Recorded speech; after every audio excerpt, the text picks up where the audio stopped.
Sachant qu'à la fin, de toute façon, on devra tout visiter. La Pierrette visite à la fin 100% des pierres.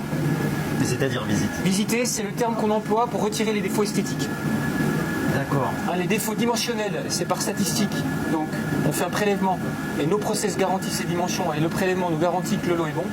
Ou pas bon, mais éventuellement, mais ça c'est très très rare. Par contre, la présence de défauts esthétiques, elle est systématique sur la plupart des lots. Et comme de toute façon, à la fin, on doit tout visiter pour retirer ceux qu'on aura générés à la dernière opération, et ben on va retirer à ce moment-là ceux qu'on a fait à la première, à la deuxième, à la troisième. C'est un peu ça le principe. Donc, je vais aussi prendre un exemple, un défaut qui serait au bord du trou ici. oui. Si je voulais l'enlever après cette opération, je dis ah j'ai un défaut, je vais l'enlever. Je fais du travail pour rien parce que comme je vais faire une creusure sur une des deux faces, il y a une chance sur deux que tout ce défaut aurait disparu. Donc ce serait vraiment dommage de l'enlever alors que finalement il serait parti dans le process normal après. Et j'aurais enlevé une pièce alors qu'elle était bonne. Donc c'est pour ça que la plupart des défauts sont évacués plutôt à la fin. Ces machines que vous voyez là, elles sont toutes produites par la Pierrette. Ce n'est pas des machines qu'on achète sur le marché, c'est des machines qu'on construit en interne.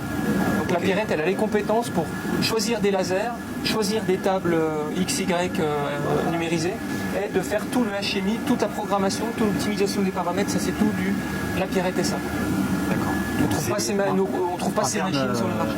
À vous quoi. Ouais, c'est un vrai savoir-faire de pouvoir câbler, programmer tous ces équipements.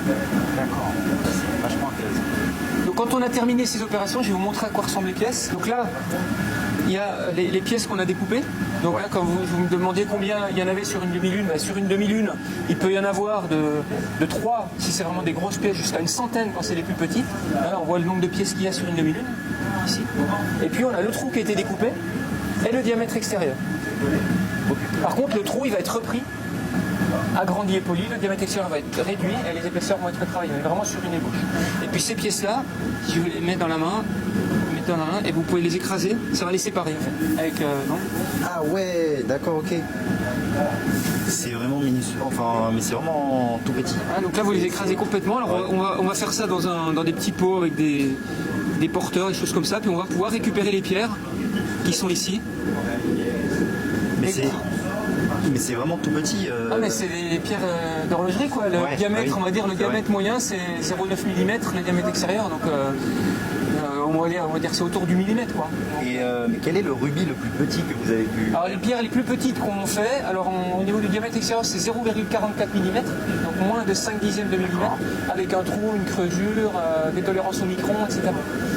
Et la pierre standard, je dirais, c'est autour de 1 mm avec un trou qui fait 0,3 mm. Et les trous les plus petits, chez nous, en produit fini, c'est 70 microns.